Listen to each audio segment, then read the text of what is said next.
What's stopping you from becoming a Catholic? Why can't women become priests? Why do Catholics worship Mary? Why do I need to confess my sins to a priest? Where is purgatory in the Bible? I think the Pope has too much authority. What's stopping you? You are called to communion with Dr. David Anders on the EWTN Global Catholic Radio Network. Everybody, welcome again to Call to Communion here on EWTN. It's the program for our non-Catholic brothers and sisters. Do you have a question about the Catholic faith? You're not quite sure to where to get the actual answer, what the Catholic Church actually teaches?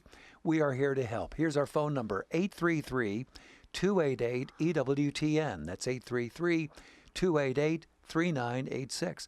Outside North America, please dial 1 and then 205-271-2985. You can also text the letters EWTN to 58177. Wait for our response, and then once you get it, text us your first name and your brief question. Message and data rates may apply. Those of you watching us on TV today, you can participate as well. Our email address is ctc@ewtn.com, ctc@ewtn.com. Pedro Quiles, our producer. Matt Gabinski is our phone screener. Rich Jesse handling social media for us. If you'd like to ask a question via YouTube or Facebook, we're streaming on both those platforms right now. Just put your question in the chat screen if you would, please. Rich will see that, send it to us here in Radio Studio 1, and we'll take it from there. I'm Tom Price, along with Dr. David Anders. Tom, how are you today? I am well. How are you, sir? No, I'm doing all right, thank you. Interesting question here from Roman, who says, at what point does the honoring of Mary go too far? Yeah, thanks. I appreciate the question. So, well, at the point that it went too far, it wouldn't be honoring Mary anymore. No. It would be dishonoring her, Yeah. right? Okay. So sometimes what people ask in what they're thinking of when they ask a question like this is they see Catholics that are just really gaga head over heels in love with the Blessed Virgin Mary, who are extremely demonstrative in their outward displays of devotion and emotion. Uh-huh. And to the frozen chosen Presbyterian types that see that, they can, well, that's just over the top. You shouldn't act like that any time ever except at an Alabama football game. Then other than that, it's acceptable. But if it's not SEC football, you can't do that. That would be inappropriate. No. And I think that's the wrong way of looking at this. So look at it this way. How crazy am I allowed to get in devotion to my wife? Right? I mean, I really don't think you want to put a quantitative limit on that. I wouldn't. You don't want to put a quantitative limit on that. And in fact, if I just, came by and gave her a little pat on the back every once in a while and said, "Good job, wife," that would not be appropriate. That would be way underselling the value of my wife. Okay. Yes. Here's where devotion, let's say, from my wife would be inappropriate. Let's say I came in to my wife one day and I said, "Oh, wife, Savior of my soul, creator and sustainer of my very being, I do worship thee and offer you sacrifice. Here I've brought a garlanded bull out from the field, and I shall slaughter it, and we will have a sacrificial meal in your honor, and we will propitiate you in your magnificent deity." Right? That would be very inappropriate, right? Yeah. And that's something that Catholics just don't do when it comes to the Blessed Virgin Mary or any of the saints. You will not find us offering sacrifice to the saints or honoring them as a deity. We don't do that, right? There is a case in history, actually it's about 4th or 5th century in Arabia, of a group that no one has ever heard of called the Collyridians.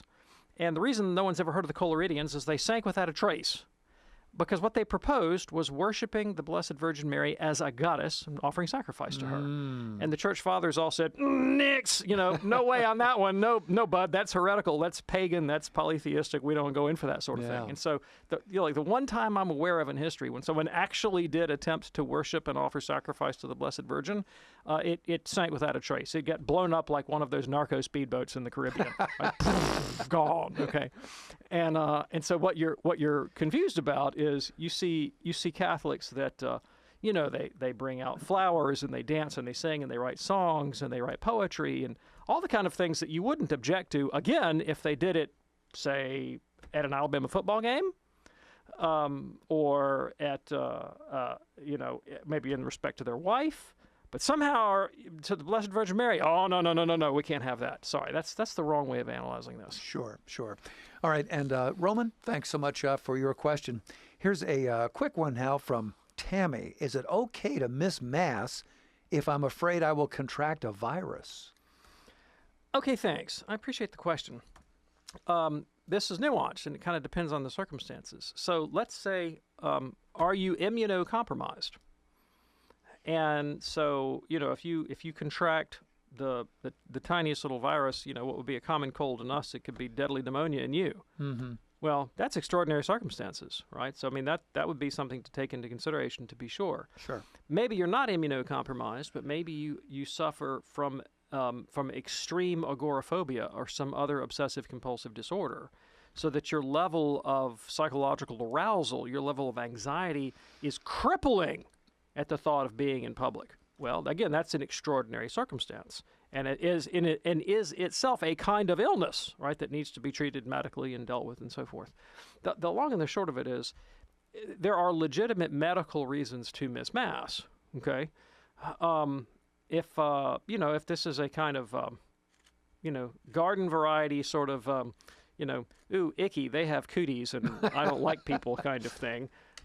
Well, part of the point of Mass is what the unbelieving James Joyce called "Here Comes Everybody." Right? You go to Mass and you have to rub shoulders with people that you wouldn't maybe rub shoulders with at your social club, and it's one of the differences between the Catholic Church and Protestant denominationalism, because Protestant denominations do tend to fall out along very strict, racial, ethnic, economic, demographic lines. And so you typically end up with birds of a feather flocking together. And Catholicism, being the universal church, does in fact involve you in situations where maybe you're pushing into your discomfort zone a little bit. And that's actually a good thing. It is. That's actually a good thing. But again, if you have a legitimate medical, and that can include psychiatric, problems that make it impossible for you to fruitfully go to Mass, well, then you are excused under those select circumstances. My advice would be take it up with your spiritual director and, let them know your situation. Tammy, thanks so much for your email. If you would like to send us an email for a future show, the address is ctc@ewtn.com, ctc@ewtn.com. In a moment, we're going to get to the phones and talk with Lucy, a first-time caller from Chicago. I have lines open for you as well right now, 833-288-EWTN, if you have a question for Dr. David Anders. 833-288-3986 for Call to Communion. Do stay with us.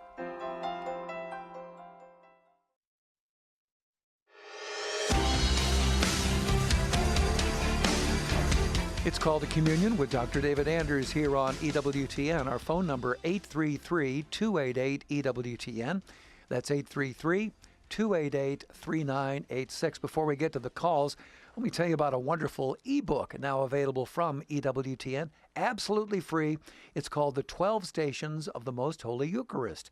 They're designed to deepen the understanding of the Eucharist, which is considered, of course, the source and summit of our Catholic faith. This free ebook is now available for you at EWTN.com/Carlo Acutis. EWTN.com/Carlo Acutis. Do check that out. And if you're ready now, let's go to the phones at 833-288-EWTN. Beginning here with Lucy, a first-time caller from Chicago. And Lucy is listening on the EWTN app. Hey there, Lucy. What's on your mind today? I have a question. I prayed the rosary for the first time yesterday and just followed a little booklet that I have, but I don't know if I'm praying it the whole way, and I want to know what it has to include. For the mysteries, does it just include the little summary of like the resurrection or the ascension of the Lord, or is there a specific prayer that has to be said with that? Okay, great. I understand the question. Thank you so much, and I'm really glad to hear you praying the rosary and giving it a shot. And I want to put your mind at ease right now, because in one sense, there's no wrong way to pray the rosary. I heard a doctor one time talk about the best way to cook vegetables that would preserve the most of their nutrients and all this, and he said, at the end of the day, the best way to cook vegetables is the way that will get you to eat the most of them, right? And the same thing is true of prayer, right? That the best way to pray is the way that gets you to pray, right? Because Yeah. the point is to bring yourself into the presence of God in your interior life. And in fact, all the great spiritual directors say if you are praying the rosary and you find yourself caught up in a kind of wordless contemplation of God's majesty, well, better just put the rosary down and go with that, because that's the goal. It's just the rosary is a door. You want to pass through the door into communion with God, and the rosary is just a means to an end, right? So don't get too hung up on the fine details. Now, that being said, we like to pray with the whole church, and so you like to know if you're doing a devotion, you'd like to be able to go do it with other people, and there's a kind of agreed-on formula. So that's not inappropriate to want to know the right things to do. Now, here's the trick with the mysteries. I remember the first time I prayed the rosary, I had the same thought, and I'm like, oh, I've got to read some big, long meditation on the mystery. I have to have some long discourse on the mystery, and that can be very helpful, and sometimes you'll find people who pray the rosary or recordings of it where you get these nice reflections on the mysteries. But all you really have to do to get into the spirit of the thing is just state the mystery. All right? First mystery, the resurrection. Off we go, our Father who art in heaven. You know what the resurrection is. You know what the resurrection evokes in you. You don't need me to tell you what it evokes in you. I don't have to read some prayer or some long reflection. If I say resurrection of Jesus, right there, just calling it to mind evokes all of that powerful imagery in your mind that you're trying to identify with. If it helps you to read a meditation, go for it. But all you really have to do is just state it. If you come to EWTN and pray the rosary with us, that's what we're going to do. We're just going to state the resurrection, the ascension, sending of the Holy Spirit, that sort of thing. And you know what, Lucy, if you would like to check out, for example, YouTube or the EWTN website, you could look up the Rosary with Mother Angelica. You could look up the Rosary with Father Benedict Rochelle. You could look up the Rosary from the Holy Land with Father Mitch Pacwa. There are some wonderful rosaries out there that will help you along till you get it right, or till you learn exactly the way that makes the most sense for you. Thank you so much for your call. That opens up a line for you right now at 833-288-EWTN. That's 833-288-3986. It is Call to Communion with Dr. David Anders here on EWTN. Let's get to this emailed question from David.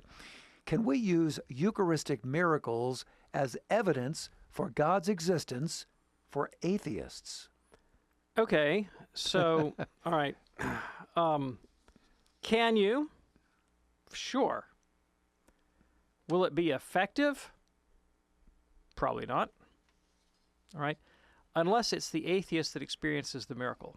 Ah, okay. All right.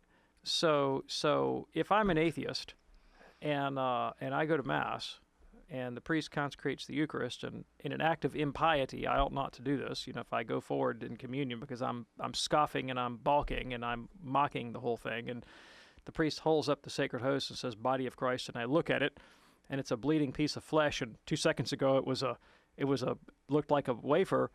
I'm going to do a double take and go, "What? Let me out of here." Maybe this thing is real after all. That might have an effect, right? But the typical response of an atheist to the report of a miracle is to just say, "Well, I don't think you're reliable." I don't think you're reliable, right? I mean, you can always debunk an anecdote by just saying, "Well, I don't believe the source," right? Yeah. Now, I will tell you a true story about not exactly a Eucharistic miracle, but maybe I'll call it a supernatural encounter that an atheist had with the Eucharist. Falls short of a true visible miracle, but nevertheless it was powerful. There was a French journalist who ended up being good friends with John Paul II, whose name was André Froissart. He wrote a book called Dieu existe, je l'ai rencontré, God exists, I've met him, right? Wow. And he tells the story of he had to meet someone on a street corner in Paris, and he was an atheist, didn't believe any of it, and he's waiting around this street corner, and he finds that he's actually in front of a adoration chapel. And he thinks, well, that's kind of interesting. And so he pokes his head in the adoration chapel. He has no faith. He doesn't believe in God, doesn't believe in Christ, doesn't believe in the Eucharist. Pokes his head in the door. He sees the monstrance. And all of a sudden, boom, he gets a flash of illumination, and he believes the whole Catholic faith. Wow. He stepped in an atheist. He saw the Eucharist. He stepped out a believing Catholic. That is awesome. Boom. Right? So... Does that happen all the time? No. Does it sometimes happen? Yes. Well, there you go. David, thanks so much for your email. Let's get back to the phones now at 833-288-EWTN. Here is Eric in Wichita, Kansas, listening on YouTube today. Hello, Eric. What's on your mind today? Hey, guys. Thank you for taking my call. Sure. Real quickly, Dr. David Anders, am I bound by the Roman Catechism, that is the Catechism of the Council of Trent? And if so, how does that compare to me being bound by the current Catechism of the Catholic Church? Okay, great. Great questions, both. So the Catechism of the Council of Trent, or the Roman Catechism, is an act of the Church's ordinary magisterium, all right? And as such, it's part of the patrimony of the Church's teaching office and teaching tradition. And it's valued, and I think it should be looked at, and it's edifying, and it's instructive. And in some questions, I personally prefer the Roman Catechism to the Catechism on some questions, because it goes into more detail, and it was produced by Dominicans, so it has that sort of typical Dominican rigor, and it's not there to be poetic and evocative. It's there to be descriptive and explanatory, and so I think it's of great value. Okay. And some of the national catechisms that were produced, say, in the 19th century were based on the Roman Catechism. So if you pick up the Baltimore Catechism, for example, which is produced, wait for it, after the Council of Baltimore, right? It's based on the Roman Catechism. And so it's a value. It's a value part of the Catholic tradition. You're not bound to it in the sense that the Church actually has an official position if you are a catechist. And particularly if you're a bishop. I mean, that's really who the catechism is written for. It's written for bishops and pastors. If you're a bishop and a pastor, and it is your obligation to teach the faith, you are currently obligated to make the touchstone of your catechetical exercise the Catechism of the Catholic Church. Now, that certainly doesn't restrict you from accessing the Roman Catechism or any other resource that you see fit to access. It's just that, all right, the Church says, look, we're going to publish an authoritative norm that should be the touchstone for doing catechesis. Doesn't mean it's the only thing you can look at. Doesn't mean that you can't look at other stuff, right? But this is the authoritative norm for doing catechesis. It happens to be the Catechism of the Catholic Church after the Second Vatican Council, promulgated by Pope John Paul II. But it, of course, acknowledges, if you read the front matter, it acknowledges the dignity of the Roman Catechism, which was really the Latin Church's first attempt at a universal catechism. Okay. Does that answer your question? Eric, does that answer your question? Okay. Yeah, tremendous. I'm so grateful for you. And I'll see you this weekend at the Catholic Answers Conference. Oh, great. Yeah, looking forward to it. All right. Appreciate that. Eric, thanks for checking in from Wichita. Our phone lines are open for you at 833-288-EWTN. That's 833-288-3986 for Call to Communion with Dr. David Anders on EWTN. Let's go to Jason now in Ann Arbor, Michigan, listening on the great Ave Maria Radio. Hey, Jason, what's on your mind today, sir? Hi, good afternoon. My question is regarding into how the Church views habitual sin, especially in regards to grave sin. I lead a young men's group, and I guess the challenges of our generation, especially when it comes to purity, and how habitual sin could maybe alleviate potential mortal consequences. I was wondering if you can kind of speak to that, on how it might. Yeah, I understand the question. Now, there does seem to. I understand the logic, which is that if an action becomes so habitual that it's like bordering on unconscious and extremely hard to resist, does the difficulty of resisting it mitigate my moral responsibility in that it would seem to be less freely chosen? That's the logic of the question. Now, there's something really deeply counterintuitive about thinking, if I sin a lot and hard all the time, somehow I'm better off because I'm not morally responsible. Like, you follow what I'm saying? When you say it that way, yeah. So what I need to do to get into a position of habitual mortal sin is I need to habitually mortally sin, right? And that somehow puts me in the question is, does that somehow put me in a position of greater innocence vis-a-vis my relationship to God than someone who is habitually striving for virtue or, in fact, achieving virtue, right? And that does seem to be something a bit odd about putting it that way, you know. So let me reframe. Okay, let me just reframe the whole question and get at this at a different angle. Okay. All right. The church talks about the wounds of original sin. We have a wound in our nature. Okay, we have a wound in our nature, and that makes us prone to sin. The wound is not sin, but makes us prone to sin. Now, if you're like me and you're an idiot at the gym, which I am, right? And I'll go in and I'll be like, my shoulder doesn't feel great today. Maybe I ought to lay off those shoulder presses. Nah, and then I go in and I heavy weight and I walk out 5 minutes later and I'm like, okay, now I have to take off for 6 weeks and I've just thrown my shoulder off, right? You can make a wound worse, right? And habitual sin makes the wound worse. Sure. And so it makes you sicker. It makes you sicker. It definitely doesn't bring you closer to God, right? It takes you further away from the question of human flourishing, all right? If the good for the human person is to live according to the highest parts of our nature, those parts that are capable of entering into a relationship with God and the true and the good and the beautiful and our neighbor, and I'm taking myself farther and farther away from that goal, that's a bad thing. That's a bad thing. Okay. Now, when you talk about culpability, right? Now you're really dealing with the question of, okay, I'm looking at God, and is God going to judge me on the last day? What is He going to do with me, right? And so I've got this motive of fear in my life. Okay, and that's definitely part of the tradition. But remember that Christ, with the most wounded people, also expressed the most mercy, right? That mercy is that judgment is always tempered by mercy in the gospel. And so naturally, when we see a person who is just bound by habitual sin and vice, like on the one hand, their life is pitiable, and we want to help them because they're wounded and they're not flourishing. But at the same time, we pity them, we love them, we want to help them. We say, this person is suffering.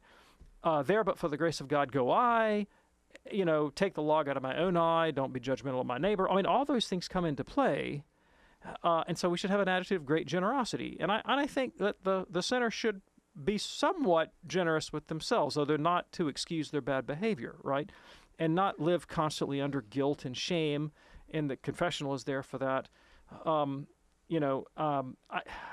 I think that it's unlikely, this is my own personal opinion, that in any sin, no matter how habitual, that you could say that the habit had developed to the point where there was absolutely no power of deliberation left. I think at that point you wouldn't be dealing with a rational person; you'd be dealing with maybe insanity, right? But that even in the most habitual sin, there may be the tiniest fraction of a moment where a person has the power to say no, right? And therein lies the moral responsibility. Now, how will God judge that on the last day? Well, God only knows, right? What we need to do is we need to tend to the patient. And the patient here is someone who's deeply wounded and suffering and far from human flourishing, and we want to help them, and with compassion. Sure, absolutely. Jason, is that helpful for you, sir? Yes, thank you. All right. Thank you so much for your call. We are just about at the halfway point here, which means there is still time for your phone call. 833-288-EWTN. If you have a question for Dr. David Anders, maybe you'd like to explain to us what is stopping you from becoming a Catholic. In any event, 833-288-3986. Outside North America, please dial 1 and then 205-271-2985. And of course, you can also text the letters EWTN to 58177, or you could send us an email, ctc@ewtn.com, ctc@ewtn.com. I want to follow up with one thing on that last call. Oh, really? Okay, yeah, but I don't have time because here comes the music.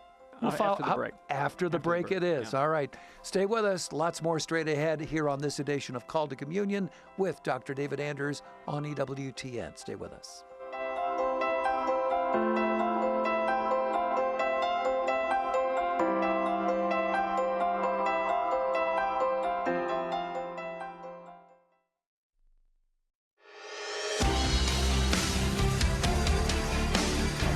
It's Called to Communion with Dr. David Anders here on EWTN. Glad you're with us. There's still time for your phone call at 833-288-EWTN. That's 288-3986.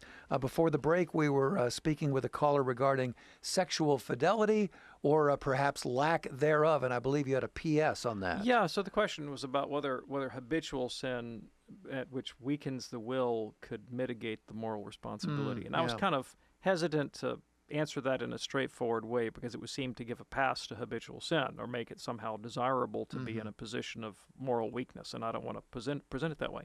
But I do want to come in and address one other issue with respect to the question of guilt and shame and the fear of God's judgment, and that's what the concern about culpability really evokes, I think. And that is that for a lot of people who are involved in habitual faults, particularly addictions, whether they be sex addiction or drug addiction or alcohol addiction or what have you, they have acquired these things when they are young. I mean, not always. There are people that take up these habits in adulthood, but very often they acquire them when they're young. And there is a profile of the kind of person who is likely to become an addict. They have certain kind of psychological profile, certain kind of family background, certain kind of problems, certain kind of economic status. Often is one end of the economic spectrum is more likely to get addicted than another. They could have a particular genetic propensity. All these factors can play a role, none of which are voluntary. So, I mean, if you take somebody who is, let's say, not neurotypical, maybe they're extremely hyperactive attention deficit disorder, from a broken home, in a poor family, in a culture that's surrounded by habitual abuse and drug use and sexual abuse and that sort of thing, the odds that a person in that family situation is going to end up addicted are much higher than someone that comes from another family situation that maybe is not so disadvantaged. And those factors are not voluntary. They're not voluntary at all. And so they are morally irrelevant to the person who's suffering from the addiction, right? And I think reasonably, we'd have to conclude, would be mitigating factors with respect to the question of culpability. Okay. And, to put it like really, really bluntly, take somebody like that and compare them to, say, a seasoned Catholic priest who's been in ministry successfully and virtuously for 40 years, who one day says, you know what, I think I'll just take up the habit of cocaine, right? I mean, like, almost unthinkable, right? Almost unthinkable, right? Yeah. Clearly, the moral status of those two individuals is radically different. There's no one could deny that. Thanks for your further amplification on that. Do appreciate that. It's always a kick when we talk about adding a brand new member of the EWTN radio family. Well, this week, guess what? Not one, not two, not three, but 4 new members of the EWTN radio family. We want to welcome Light of Jesus 98.9. They are in Manhattan, Kansas. Red Sea Radio, adding to their great family there, 91.9 in Hallettsville, Texas. That's in the Diocese of Victoria.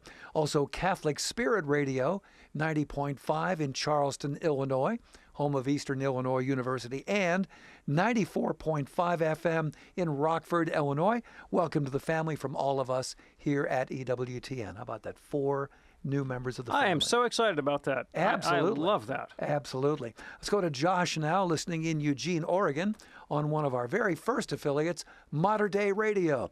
Josh, what's on your mind today, sir? Hi, thank you for taking my call.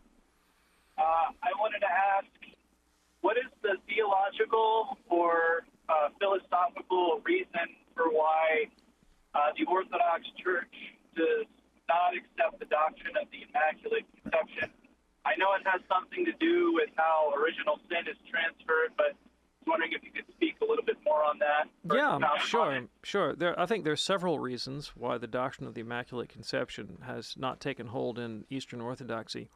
One very important objection that the Eastern Orthodox theologian would bring to the Catholic doctrine of the Immaculate Conception is that the Eastern Orthodox soteriology, their doctrine of salvation, heavily emphasizes synergism, right? The idea that there is a synergy between the divine will and the human will, and humans are cooperative in the process of salvation from start to finish. They don't save themselves, but the grace of God works with them so that they can will and do the good wherein they can be accepted by God, and it's profoundly synergistic, the whole process, as opposed to, say, at the other extremes, that the Calvinist tradition is completely monergistic. That is to say, God does all the work and you do nothing. You're a passive recipient of what God does on your behalf. You don't do anything. And the Orthodox are at antipodes to that position, right? Mm-hmm. And so some Orthodox have objected to the Immaculate Conception on the grounds that it seems to them to not be synergistic, right? Because it takes place at her conception. Mary is filled with grace from the very first moment of her conception. Well, how can that be synergistic? She didn't do anything to contribute to that, right? And to that, I would say the following. I think if that's your objection to the Immaculate Conception, I don't think you maybe quite understand or appreciate how Catholics think that grace works, right? The Orthodox generally accept the evils of Pelagianism, right, that we can't earn our own salvation, that we do need grace to be saved. Mm-hmm. And the Council of Orange also condemned semi-Pelagianism, which is the idea that I essentially earn God's first gift of grace to me, that if I can put myself in a situation where God is kind of compelled to give me grace.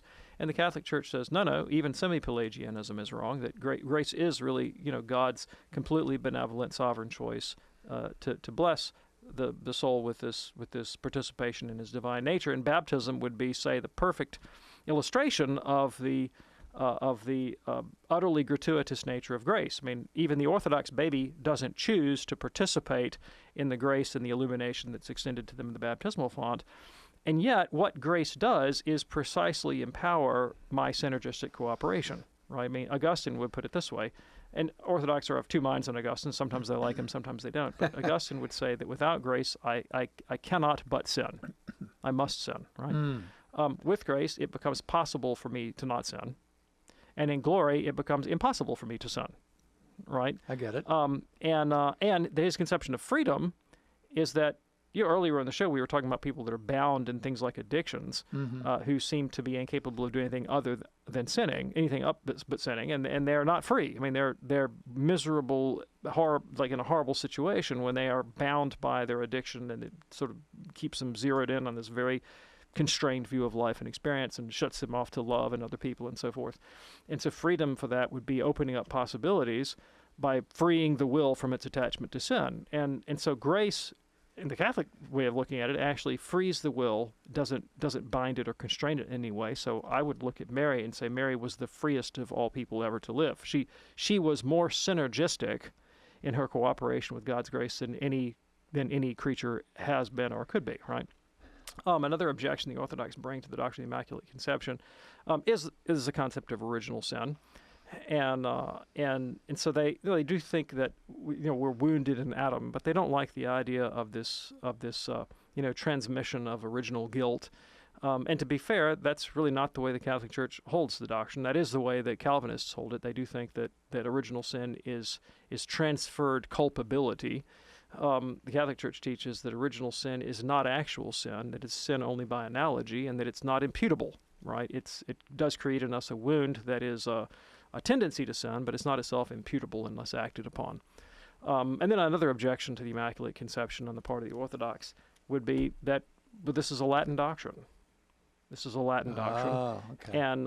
And since it's not universal in the East, then it can't be Catholic in the small c sense of the word because it's Latin. And to make matters worse, it was infallibly proclaimed by a pope, and that just really, sticks in their craw. They really don't like it when popes stand up and unilaterally make infallible pronouncements for obvious reasons, because their ecclesiology privileges the ecumenical council, not the Holy Father. And so, for all those reasons, they get kind of bent out of shape about the Immaculate Conception. There you go, Josh. Appreciate your call today from Eugene, Oregon. Call to Communion here on EWTN. Let's go to Pam now. She's a first-time caller from Georgia, listening on Sirius XM Channel 130. Hello, Pam. What's on your mind today? Hi. Thank you for taking my call. I have two questions. One, I'm just really having a hard time with indulgences, why they're necessary, if there's any biblical basis for them. And I'm also concerned about the present Pope.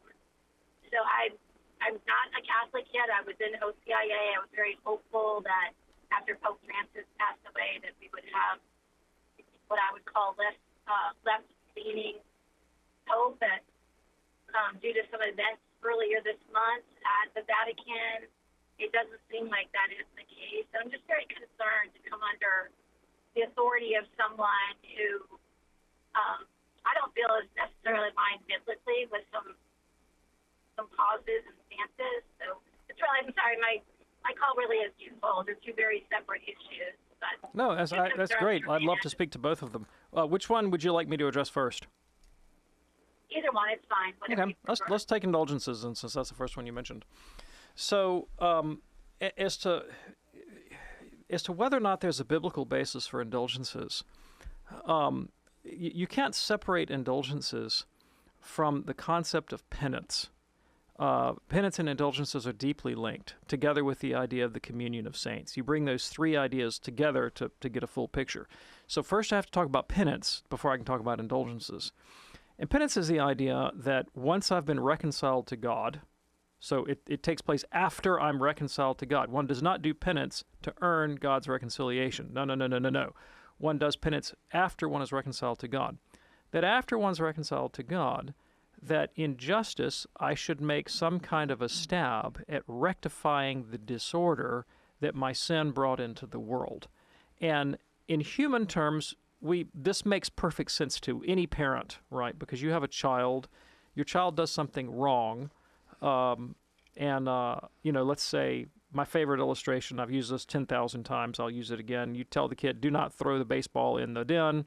Kid throws the baseball in the den, of course, breaks the window, glass goes everywhere. Kid comes to you, lower lip trembling, and says, are you going to throw me out on my heels? You know, am I done? Am I disinherited? Am I no longer your son? And you say, no. I forgive you. I love you. I extend my forgiveness to you unconditionally. Our relationship is restored, right? You haven't earned my forgiveness. I forgive you gratis because I care about you and I love you and I want the best for you and I want to be in a relationship with you. So we're good. We're all good. I'm not throwing you out. We're all good. What does the parent do next? Hands the kid the dustpan and the broom. Is that so the kid can earn the father's forgiveness? Absolutely not. Why does the father hand the dustpan and the broom? Is it because the kid will do a better job cleaning up the glass? Hardly likely. Hardly likely. It's because the father knows that that is in the best interest of the son to give him an opportunity to make some attempt, it won't be adequate, some kind of attempt of amends for the disorder. It's not the disobedience that's being amended here. It's the disorder that he brought into the world through the breaking of the glass. And in justice, the right thing to do is try to make some kind of attempt to clean it up. That's penance. And penance is absolutely in the Bible.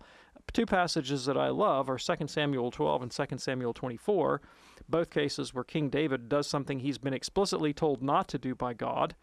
A prophet comes and confronts David, and David says, oops, I did it again. I'm sorry. And forgiveness is extended. And then God demands a penance. And David actually understands this. When somebody tries to get him out of it, he says, no. I refuse to offer the Lord a sacrifice that costs me nothing. I'm going to do this thing right. I'm going to do this right, you know. Good examples of penance in sacred scripture, okay? Now, where indulgences come in, let's go back to the kid with the baseball.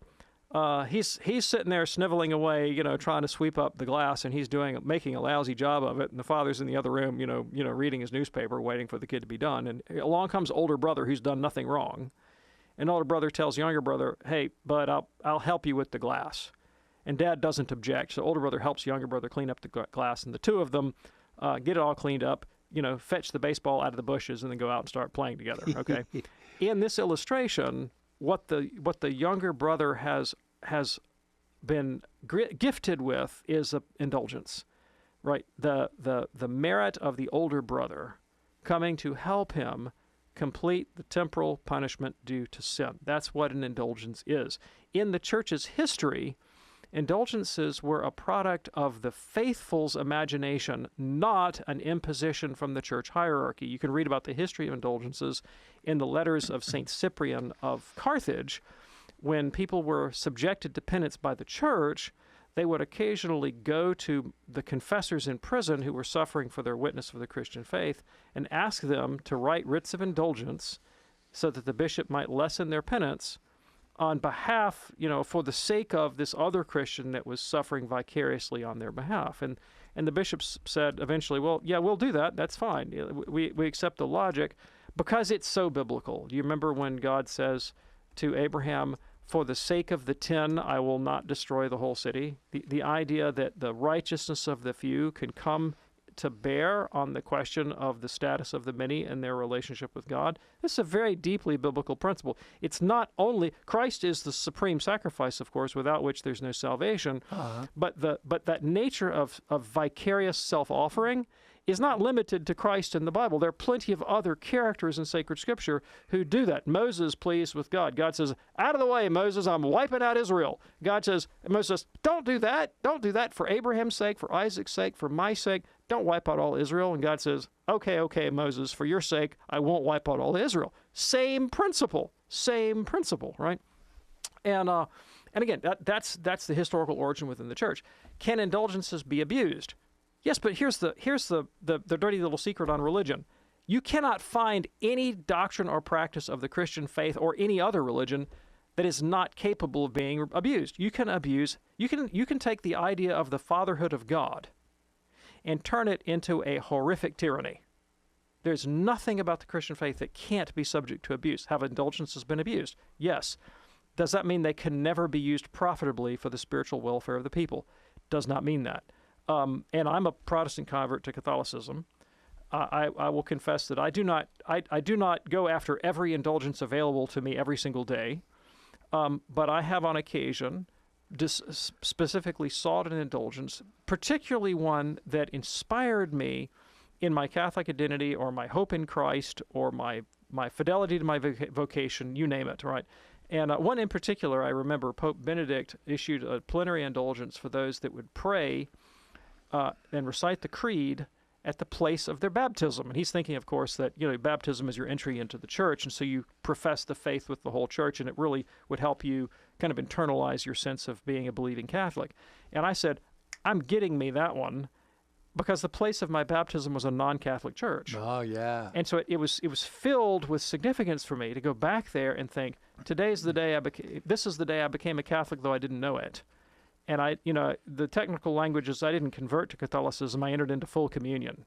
And so the indulgence evoked in me a real sense of my Catholic identity and my identity with the church in baptism and the joy and gratitude I had of my trajectory into the Catholicism. All that was evoked for me by this indulgence, right? So it was a useful spiritual exercise that the Pope offered me, with a motive, of course, of the help of the saints in my spiritual life. And so it was an edifying event in my life. And I have had several other instances in my life where some specific indulgence has, far from being an occasion of superstition in me, was something that inspired me in an act of holiness. And I remember once I had a really good friend whose father died. And I happened to be on pilgrimage in Assisi in Italy at the time. And there was a plenary indulgence that was offered for those that would perform a particular devotion at one of those sites associated with St. Francis. And I said, I'm going to obtain this plenary indulgence on behalf of the soul of my friend's father. And I did, and I told him about it, and he never, 10 years later, he's like, that meant so much to me. Wow. That meant so much to me. So again, it was something that was a deeply edifying thing in our lives that helped us bond together in our Catholic faith and deepen our hope and our joy and expectation in his father's holy life. I mean, it was a uniformly good thing, is my point. Okay. Now let's see. On to the next question. Some pope says something that one doesn't like. Some pope advocates a policy that one doesn't like. And I know you spoke about the contemporary reigning Holy Father. You mentioned the last pope. But I'm going to answer the question because this is a perennial problem. It's not just something that one would confront with one particular pope. One always is under the possibility of having a pope with whom one personally disagrees. So what does a Catholic do when there's a reigning Holy Father with whom one disagrees? Okay. So I'm going to take an example from from a doctor of the church and a saint and the most prominent, or soon-to-be doctor, prominent Catholic theologians of the last 200 years, John Henry Cardinal Newman. Okay. To put it mildly, John Henry Cardinal Newman could not stand the sight of Pius IX. Wow. He could not stand the sight of the man. And Pius IX had a long life, which John Henry Cardinal Newman deeply regretted. Okay, and he was not sorry to see him go, and he thought that the man was autocratic and bordering on tyrannical in his public actions. Now, am I concurring in John Henry Newman's judgment? I am not. I am just reporting what his sentiments were. Okay, and Pius IX was instrumental in maneuvering the First Vatican Council to pronounce the dogma of papal infallibility. And Newman had a very nuanced position on that. He thought, as a Catholic, I confess that the dogma is true. As a man of prudence, I think it was wrong to articulate it. And so he took a position called inopportunism, where he thought, there are some true things you don't need to say.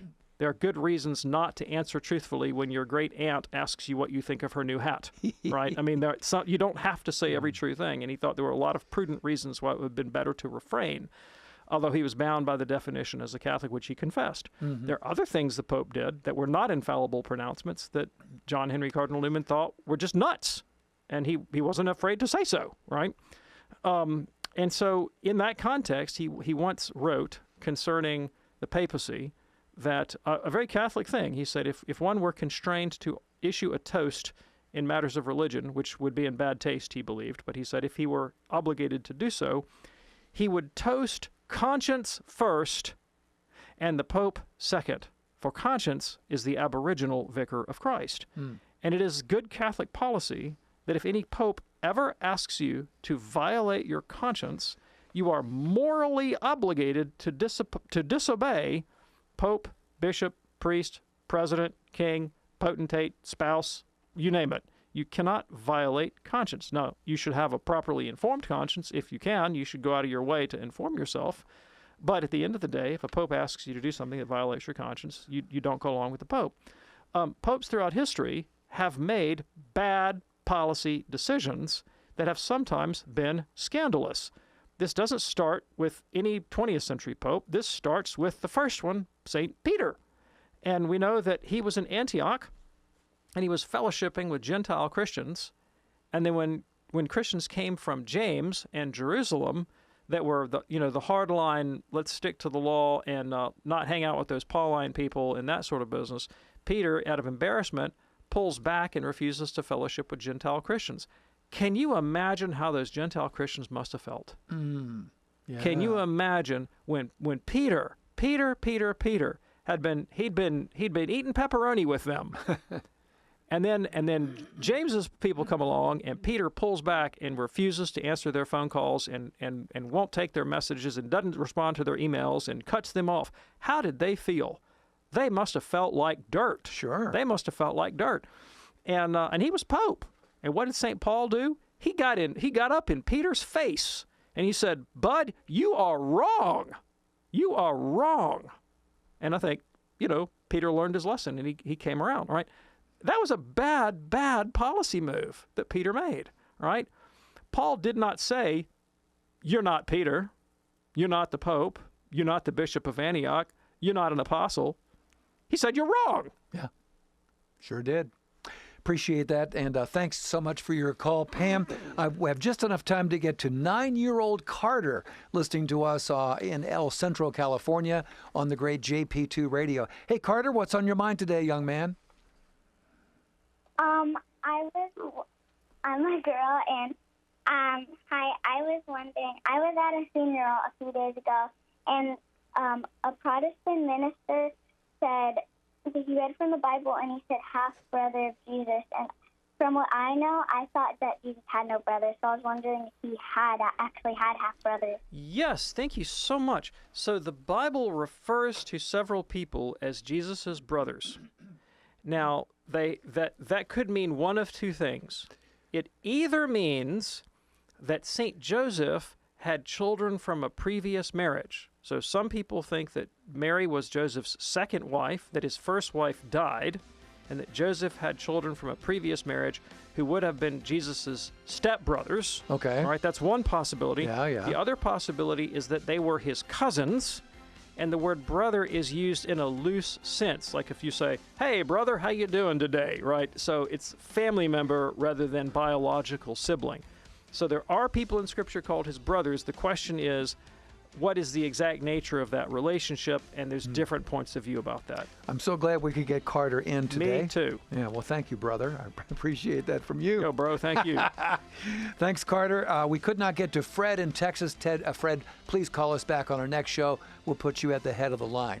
On behalf of our fantastic team, I'm Tom Price, along with Dr. David Anders.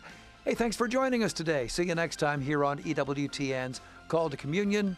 Have a great one, and God bless.